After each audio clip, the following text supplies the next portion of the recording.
कर चुके हैं और भी ग्राफ बढ़ता जा रहा है, क्या कुछ कहेंगे आप? यह अद्भुत है। भारतीय सनातन संस्कृति इतनी अद्भुत है। जिस सनातन संस्कृति में हम सब हैं, ये गौरव की बात है कि 144 वर्ष बाद इस महाकुंभ का आगाज हो रहा है, जो भव्य है, दिव्य है, एकता का प्रतीक है, सामाजिक समरसता का प्रतीक है, सबको एकत्व करने का प्रतीक है।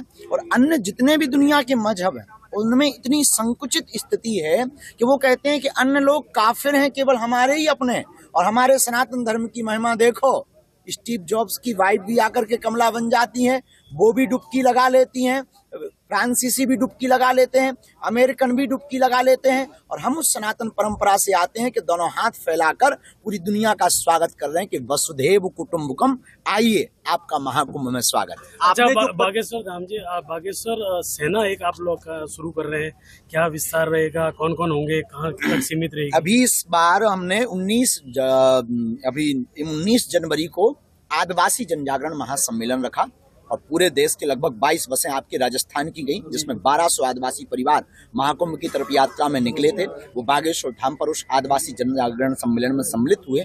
उसका उद्देश्य केवल इतना है, कन्वर्जन के लिए, धर्मांतरण के लिए सबसे सॉफ्ट टारगेट हमारे आदिवासी भाई परिवार हैं। वो प्रकृति मित्र हैं, वो प्रकृति के नजदीक हैं, जल जंगल जीवन ही उनका सर्वोपरि है।